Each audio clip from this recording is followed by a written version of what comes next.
एक जंगल काफी हरा भरा और सुंदर था। उस जंगल में एक मीनू चिड़िया अपने बच्चों के साथ रहा करती थी।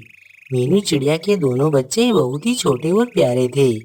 मीनू चिड़िया जब भी घोंसले से बाहर जंगल में जाती थी, वह अपने बच्चों से कहती थी, मेरे प्यारे बच्चों, मैं जंगल में दाना जमा करने के लिए जा रही हूँ। तब तक तुम दोनों कहीं पर भी मत जाना। यहीं पर आराम से बैठना। मैं कुछ ही देर में दाना लेकर वापस आ जाऊंगी। ठीक है मम्मा, हम कहीं पर भी नहीं जाएंगे, यहाँ पर ही रहेंगे। फिर मीनू चिड़िया अपने और अपने बच्चों के लिए दाना जमा करने के लिए जंगल में चली जाती है। उसी जंगल में एक शैतान कौवा भी रहता था। कौवा बहुत ही ज्यादा आलसी और शैतान था। उस कौवे को जंगल के दूसरे पक्षियों को परेशान करने में बहुत ही मजा आता था। कौवा दाना जमा करने के लिए जंगल में जा रहा होता है। कभी उस कौवे की नज़र मीनू चिड़िया के बच्चों पर पड़ती है, तो कौवा सोचता है, अरे ये मीनू चिड़िया के बच्चे यहाँ पर अकेले बैठे हुए हैं। मैं एक काम करता हूँ, इन दोनों बच्चों को कहीं पर छुपा देता हूँ और फिर मीनू चिड़िया यहाँ पर वापस आएगी तो मीनू चिड़िया बहुत ही ज़्यादा परेशान हो जाएगी और मुझे मीनू चिड़िया को परेशान करने में बहुत ही ज़्यादा मज़ा आएगा।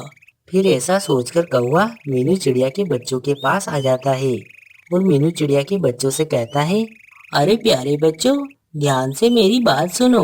मुझे तुम्हारी माँ मीनू चिड़िया ने भेजा है और मुझसे कहा है कि एक चीड़ यहाँ पर आ रही है और मैं तुम्हारी मदद के लिए आया हूँ।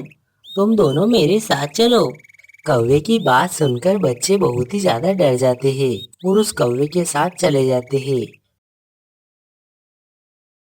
फिर कुछ समय बीत जाता है। मीनू चिड़िया अपने घोंसले में दाना लेकर वापस आती है तो मीनू चिड़िया अपने बच्चों को वहाँ पर न देखकर बहुत ही ज्यादा घबरा जाती है। अपने बच्चों को घोंसले में न देखकर मीनू चिड़िया के पैरों तले से तो मानो जमीन ही खिसक गई होती है। मीनू चिड़िया परेशान होकर अपने बच्चों को इधर उधर ढूंढने लगती है। फिर मीनू चिड़िया अपने बच्चों को जंगल में ढूंढ रही होती है। तभी मीनू चिड़िया के दिमाग में एक विचार आता है, ये काम सिर्फ और सिर्फ कौवे का ही हो सकता है। आज तो इस कौवे को मजा चखाना ही पड़ेगा। ये जंगल के सभी पक्षियों और मेरे छोटे छोटे बच्चों को तंग करता रहता है। आज तो मैं इस कौवे को सबक सिखाकर ही रहूंगी। फिर मीनू चिड़िया जंगल में अपनी दोस्त बुलबुल के पास जाती है और उससे कहती है, अरे बुलबुल बहन, क्या आप मेरी मदद कर सकती हो? हाँ हाँ चिड़िया बहन, क्या मदद चाहिए आपको मुझसे? अरे बुलबुल बहन, क्या बताऊँ मैं आपको, आज मैं अपने बच्चों के लिए दाना जमा करने के लिए जंगल में चली गई थी और जब मैं दाना जमा करके अपने घोंसले में वापस आई तो मैंने देखा कि मेरे बच्चे घोंसले में नहीं थे। अब मैं क्या करूं? मुझे लगता है कौवे ने मुझे और मेरे बच्चों को तंग करने के लिए उन्हें कहीं छिपा दिया है।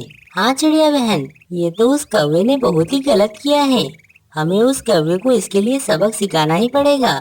हम उस कौवे को सबक सिखाने के लिए एक काम करते हैं, हम उस कौवे के घोंसले और अंडों को छुपा देते हैं। जब उस कौवे को उसका घोंसला और अंडा नहीं मिलेंगे तो कौवा बहुत ही ज्यादा परेशान हो जाएगा और कौवे को अपनी गलती का भी एहसास हो जाएगा। फिर चिड़िया और बुलबुल कौवे के घोंसले और अंडे को जंगल में छुपा देते हैं।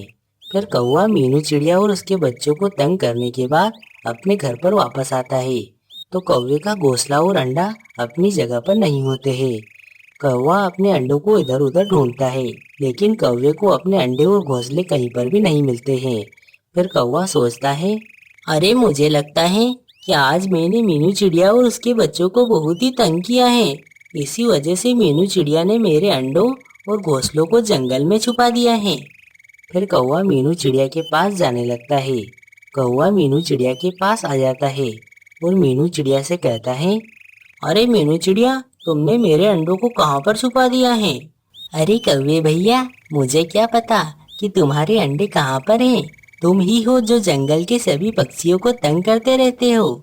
न जाने किस पक्षी ने आज तुमसे बदला ले लिया है। तुम्हारे साथ ऐसा ही होना चाहिए।